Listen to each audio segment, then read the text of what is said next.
사도신경으로 신앙 고백하시겠습니다.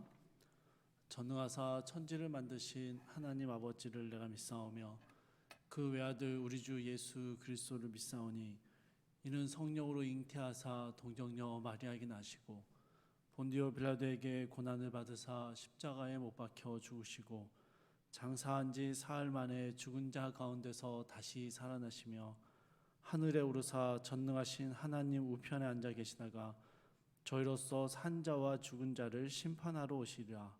성령을 믿사오며 거룩한 공예와 성도가 서로 교통하는 것과 죄를 사하여 주시는 것과 몸이 다시 사는 것과 영원히 사는 것을 믿사옵나이다. 아멘. 찬송가 420장 함께 찬양하시겠습니다. 찬송가 420장입니다.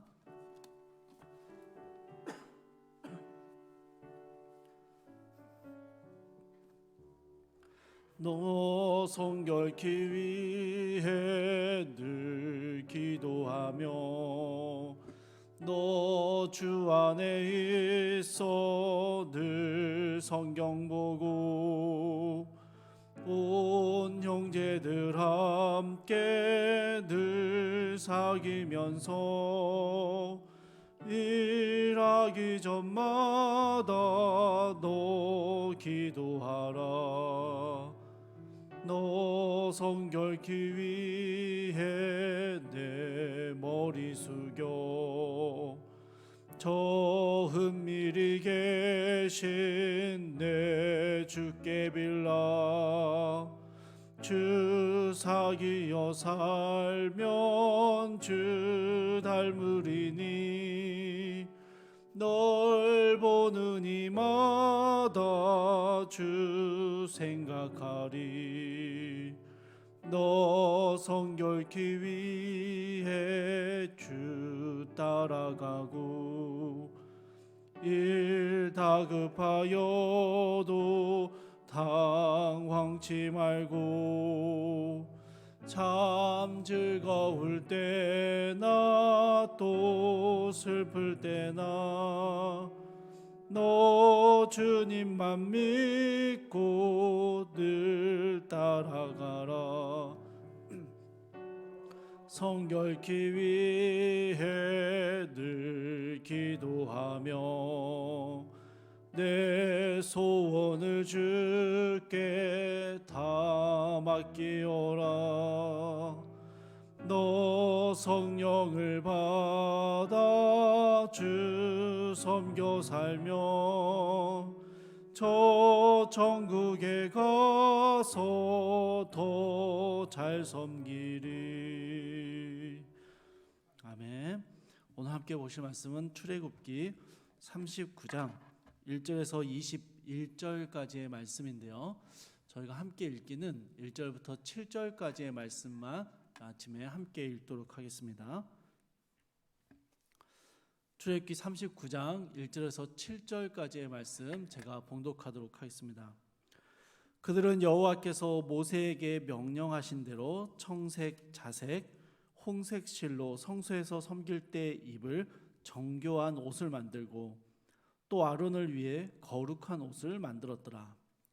그는 또 금실과 청색, 자색, 홍색 실과 가늘게 꼰 배실로 에봇을 만들었으되 금을 얇게 쳐서 오려서 실을 만들어 청색, 자색, 홍색 실과 가는 배 실을 섞어 정교하게 짜고 에봇에는 어깨 바지를 만들어 그 두 끝에 달아 서로 연결되게 하고 에봇 위에 에봇을 매는 띠를 에봇과 같은 모양으로 금실과 청색, 자색, 홍색 실과 가늘게 꼰 배실로 에봇에 붙여 짰으니 여호와께서 모세에게 명령하신 대로 하였더라.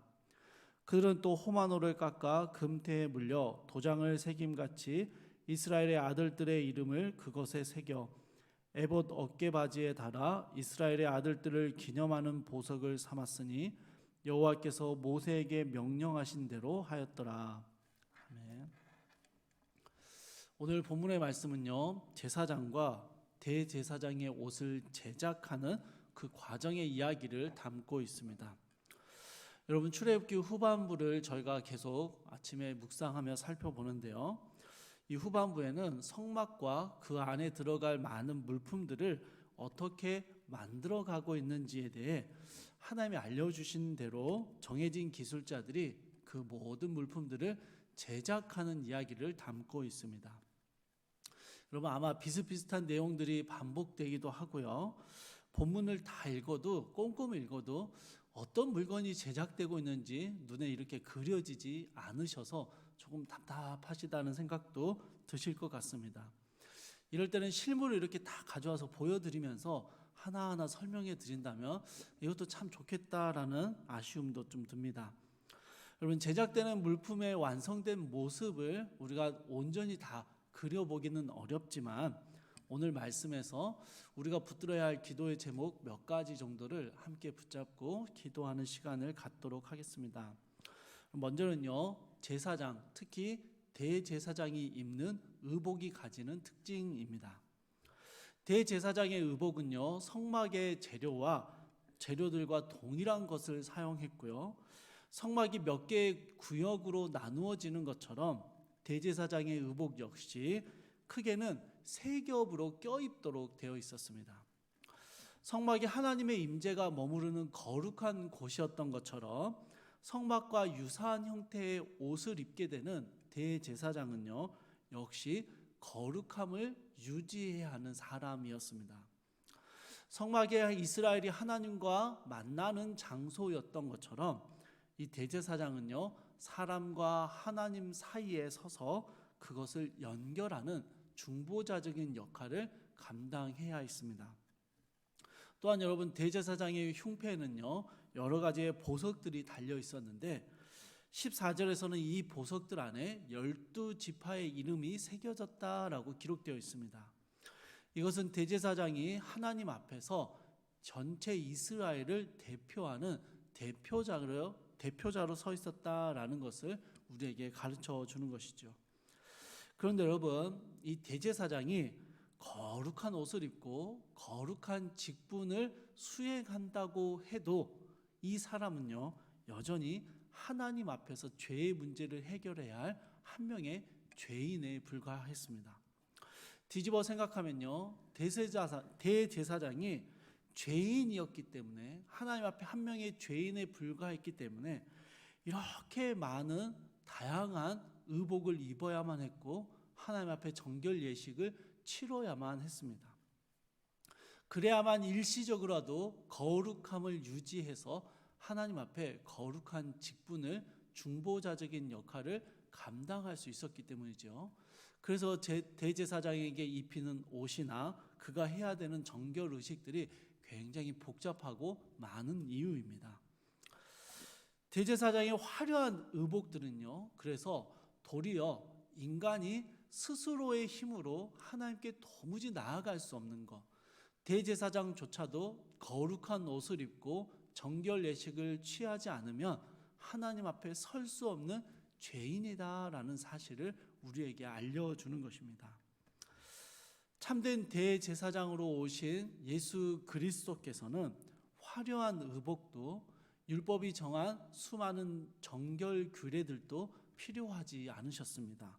왜입니까? 그분만큼은 온전히 거룩하신, 죄가 없으신 유일한 대제사장이었기 때문이죠. 우리는 이제 특별히 제작된 여러 겹의 옷들을 입지 않아도, 수많은 정결 예식들을 행하지 않아도 오직 우리 구주 예수 그리스도의 옷을 입음으로, 그분의 구원의 보혈을 의지함으로 하나님 앞에 설 수 있는 담대함을 가지게 되었습니다. 대제사장의 의복은요, 우리에게 참된 구원자, 참된 대제사장, 우리에게 의의 옷을 입혀주실 그분이 필요하다라는 사실을 깨닫게 해주는 도구입니다. 두 번째로 오늘 본문에 나타난 이 의복을 제작하는 과정 중간중간에 들어가 있는 추임새들이 있습니다. 여호와께서 모세에게 명령한 대로 행하였더라, 이 내용입니다. 1절과 5절 또 7절과 21절 이 구절들에 계속해서 들어가 있는데요. 여러분, 대제사장의 거룩한 의복을 만드는 데 있어서 모든 과정이 하나님이 명령하신 그대로 이루어졌습니다. 온전한 순종으로 하나님의 말씀대로 이루어졌다라는 것이죠. 그러면 여러분, 하나님이 가르쳐 주신 모든 것들이 철저하게 순종하며 옷이 만들어졌다라는 사실은 맞습니다. 참 중요한 사실이죠. 그러나 그렇다고 해서 사람들이 완전히 수동적이고 기계적으로 이 모든 물품들을 만들고 제작했다라고 말할 수는 없습니다. 여러분, 하나님께서요, 성막이나 여러 가지 물품들, 대제사장의 옷을 만들도록 명령하실 때 굉장히 구체적인 내용들을 말씀해 주셨는데요, 가만히 들여다보면 사실은 아주 구체적이고 세세한 방법들까지는 말씀하지 않으셨습니다. 예를 들면요, 여러분, 저희 어머니가 어떤 음식을 맛있게 해주셨고 그걸 먹은 제 아내가 집으로 돌아와서 어머니께 전화를 하며 그 음식을 어떻게 만들면 되냐라고 물었던 적이 있습니다. 제가 그 통화를 옆에서 듣다가 그냥 웃음이 나왔는데요, 소금은 얼마 넣으면 되냐 물었더니 약간만 넣으면 된다고 하셨습니다. 그럼 물은 어느 정도 넣으면 됩니까? 라고 했더니 적당히 라고 하셨습니다. 그럼 여기 계신 어머님도 거의 똑같이 말씀하시죠. 하나님께서요, 금을 얇게 펴서 실을 만들어라, 그래서 다른 실들과 섞어서 옷감을 짜라 라고 말씀하셨는데요, 금으로 실을 만드는 방법은 말씀하지 않으십니다. 보석에 이름을 새기라고 말씀하시는데요, 그 보석에 이름을 새길 때 어떤 도구를 사용할 것인지, 보석을 세공하는 방법은 어떤 방법을 사용할 것인지는 말씀하지 않으시는 것이죠. 그럼 이러한 세세한 방법과 기술들은 어떻게 했느냐? 기술자들이 함께 모여 기존의 기술을 검토하고 아니면 새로운 기술을 발명하기 위해 애쓰면서 하나님이 말씀하신 것을 그대로 만들어내기 위해 고민하고 함께 논의했던 것이죠. 하나님께 지혜를 구하고 명철도 구하면서 하나님이 말씀하신 대로 순종하기 위해서 애를 썼던 것입니다. 사랑하는 성도 여러분, 하나님께서는요, 우리의 삶의 아주 세세한 것들까지 말씀하지 않으십니다. 여러분, 오늘 아침에 뭘 먹어야 할지 하나님이 정해주지 않으신다라는 것이죠. 물론 오늘 기도 중에 갑자기 오늘 이걸 먹어야겠다라는 하나님의 마음을 주실 수 있습니다. 그런데 그 레시피는 주지 않으십니다. 교역자들이 주중에 함께 점심을 먹으러 갈 때마다 서로에게 묻는 질문이 있습니다. 어디 갈까? 여러분들 그런 고민 하시죠? 저는 하나님께서 교역자들이 어느 식당을 가야 하는지 식단표를 짜주시면 좋겠다, 그러면 그거에 저는 절대적으로 순종할 마음이 있습니다. 물론 제가 좋아하는 메뉴들로만 짜주시면 좋겠습니다. 여러분, 하나님은 원수를 사랑하라고 말씀하셨지, 원수에게 친절하게 다가가는 법이라든지 사랑을 표현하는 대화법, 이런 것들을 직접적으로 말씀하지는 않으셨습니다. 진실하고 정직하게 살아야 한다라고 말씀하셨지, 어느 정도가 진실한 거고 어느 정도까지 정직해야 하는지에 대해서는 구체적으로 말씀하지 않으셨다라는 것이죠. 그러면 여러분, 어떻게 하나님의 말씀에 순종할 수 있을까요? 우리는 끊임없이 하나님의 말씀을 듣고 읽고 궁리해야 하는 것입니다. 어떻게 하면 하나님이 말씀하신 것을 순종하는 것인지, 어떻게 우리가 그 말씀에 온전한 순종을 보일 수 있는 것인지 계속해서 고민해야 하는 것이죠. 또 하나님께 구해야 합니다. 우리가 만나는 일상의 수많은 다양함들 속에서 하나님의 말씀대로 산다라는 게, 그 말씀에 순종한다는 게 무엇인지 하나님께서 가르쳐 주시기를, 분별할 수 있는 지혜를 주시기를 구하고 기도해야 하는 것이죠. 여러분, 오늘 하루 우리가 예수 그리스도로 옷을 입고 예수 그리스도의 보혈을 의지하지 않으면요, 거룩한 성도의 삶을 살아갈 수 없다라는 사실을 우리는 기억해야 합니다. 이 아침에 그래서 우리가 오늘 하루 예수의 보혈로 힘입고 이 땅에서 성도의 삶을 살아갈 수 있도록 주님이 도와주시기를 구해야 하는 것이죠. 또한 여러분, 우리가 살아가는 이 세상은 참으로 복잡하고요, 너무나도 다양합니다. 이러한 복잡한 세상 속에서 주님의 말씀에 온전하게 순종하기 위해서 우리는 끊임없이 궁리하고 고민하고 하나님의 지혜를 구해야만 합니다. 그래야 오늘 하루 거룩한 성도로 하나님의 말씀에 순종하는 삶을 살아갈 수 있다라는 것이죠. 이 아침에 기도할 때 오늘 하루 우리가 거룩한 성도로 살아가기 위해서 하나님의 은혜, 특별히 예수 그리스도의 보혈의 은혜를 붙드는 삶을 살 수 있기를, 또한 우리의 삶의 많은 문제들, 많은 일상들 속에서 하나님의 말씀에 순종하기 위해서 늘 깨어 기도하고 고민하고 궁리하는 말씀을 읽고 묵상하며 그 말씀에 순종하기 위해 노력하는 귀한 성도의 삶을 살아갈 수 있기를 주님의 이름으로 축복합니다. 우리 함께 기도하겠습니다. 사랑과 은혜가 풍성하신 하나님, 대제사장조차도 이 복잡한 의복을 입지 않으면, 여러 정결 예식을 행하지 않으면 하나님 앞에 설 수 없는 죄인에 불과하다라는 것을 우리가 이 복잡한 의복의 형태 속에서 발견하게 됩니다. 주님, 우리 주님은 이러한 화려한 의복도 입지 않으셨고 정결 예식에 매이지도 않으셨지만 온전히 죄가 없으신 그분만이 우리의 모든 죄를 사하실 수 있는 유일한 거룩한 대제사장이었음을 기억합니다. 그래서 주님, 이 하루 우리가 주님의 거룩한 백성으로 살아내기 위해서 예수 그리스도의 보혈을 기억하고 그 주님의 의의 옷을 입고 주님의 은혜를 온전히 붙들 수 있도록 도와주시옵소서. 사랑하는 주님, 우리가 살아가는 현대는 참으로 복잡하고 다양합니다. 그래서 주님의 말씀을 어떻게 적용하고 또 그 말씀을 어떻게 순종해야 하는지 우리는 끊임없이 고민하고 묵상하고 궁리해야 합니다. 그런데 주님, 우리에게 지혜가 부족합니다. 하나님, 우리에게 지혜를 주셔서 주님의 말씀에 온전히 순종할 수 있도록, 온전히 분별된 삶을 살아갈 수 있도록 이 아침에 우리를 도와주시옵소서. 주님께서 우리와 함께 계심을 믿사오며 감사드리며 예수님의 이름으로 기도합니다. 아멘. 하늘에 계신 우리 아버지여, 이름이 거룩히 여김을 받으시오며 나라의 임하옵시며 뜻이 하늘에서 이룬 것 같이 땅에서도 이루어지이다. 오늘날 우리에게 일용할 양식을 주옵시고 우리가 우리에게 죄 지은 자를 사하여 준 것 같이 우리 죄를 사하여 주옵시고 우리를 시험에 들게 하지 마옵시고 다만 악에서 구하옵소서. 대개의 나라와 권세와 영광이 아버지께 영원히 있사옵나이다. 아멘. 주신 말씀 붙들고 함께 기도하실 때요, 첫 번째로 예수님의 보혈을 의지하며 성도의 삶을 살아갈 수 있기를 함께 기도하시고요, 두 번째로 말씀에 순종하기 위해 애쓰며 궁리하는 삶을 살아갈 수 있기를 함께 기도해 주시고, 세 번째로는요, 일상 속에서 하나님의 뜻을 분별할 수 있는 지혜를 주시기를 이 시간 함께 기도했으면 좋겠습니다.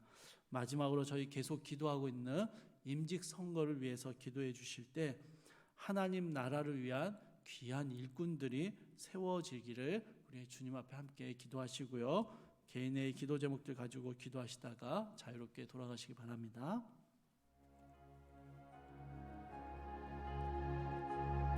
사랑과 풍성하신 하나님, 아버지 하나님, 우리는 하나님의 은혜 아니고는 주님 앞에 설 수 없는 죄인들입니다. 거룩한 옷을 입고 거룩한 직분을 수행하고 그렇게 주님 앞에 거룩한 삶을 사는 것처럼 보이지만 실제로는 주님 앞에 한 명의 죄인에 불과함을 깨닫습니다. 그래서 우리는 예수 그리스도의 보혈의 은혜를 날마다 새롭게 덧입지 않으면, 날마다 그 주님의 의의 옷을 입지 않으면 주님 앞에 감히 설 수 없는 완악한 자들임을 고백합니다. 사랑하는 주님, 오늘도 이 땅 가운데 거룩한 성도의 삶을 살아낼 수 있도록 우리로 하나님의 크신 구원의 은혜로 덮어 주시옵소서. 주의 보혈로 우리를 덮으시사 하나님 의의 옷을 우리에게 입혀 주시사 우리의 말과 행동이 죄악 가운데 행하지 않도록 도와주시고 하나님 우리의 삶의 모든 순간들이 죄악에 거하지 않도록 주여 이 시간 주님의 은혜에 흠뻑 젖어들게 하여 주시옵소서. 아버지 하나님 주님의 옷으로 그 보혈의 옷을 입지 않으면 언제든지 우리 안에 감춰진 이 수많은 죄성들이 튀어나옵니다. 주님 이 시간 주의 보혈로 우리를 감싸 주셔서 오늘 하루도 주님 앞에 거룩한 성도의 삶을 살아낼 수 있도록 주여 도와주시옵소서. 아버지 하나님 주님의 말씀에 순종하며 살기를 원하는데 어떻게 순종해야 할지 그 말씀을 나의 삶의 다양한 일상 속에서 어떻게 적용하며 살아가야 할지 우리에게 지혜가 너무 부족합니다. 사랑하는 주님 우리에게 지혜를 주시고 하나님 말씀에 깨달음을 주셔서 그 말씀을 붙잡고 궁리하고 애쓰며 우리의 삶에서 온전한 순종을 이루기 위해서 노력하는 삶을 살게 하여 주시옵소서. 아버지 하나님 주님께서 말씀해 주신 이 삶의 원칙들을 붙잡고 우리의 삶에 실제적으로 세세하게 적용하며 묵상하며 말씀 붙들고 살아내는 모든 귀한 성도들의 삶 가운데 주님 함께하여 주시고 그들의 삶을 기뻐 받아 주시옵소서. 아버지 하나님 임직 선거를 위해서 우리 함께 계속해서 기도하고 있습니다. 온전히 하나님의 뜻하심 가운데 하나님이 원하시는 하나님이 계획하시는 모든 일들이 우리 성문교회 가운데 이루어지게 하여 주시고 주님 특별히 주님 나라를 위하여 주께서 세우실 귀한 일꾼들이 온전히 세워져 갈 수 있도록 주여 도와주시옵소서. 그 과정 가운데 주의 교회가 든든히 세워져 가고 주님의 은혜를 감사하고 주의 은혜 가운데 주님 크신 유익들을 누릴 수 있도록 주여 도와주시옵소서.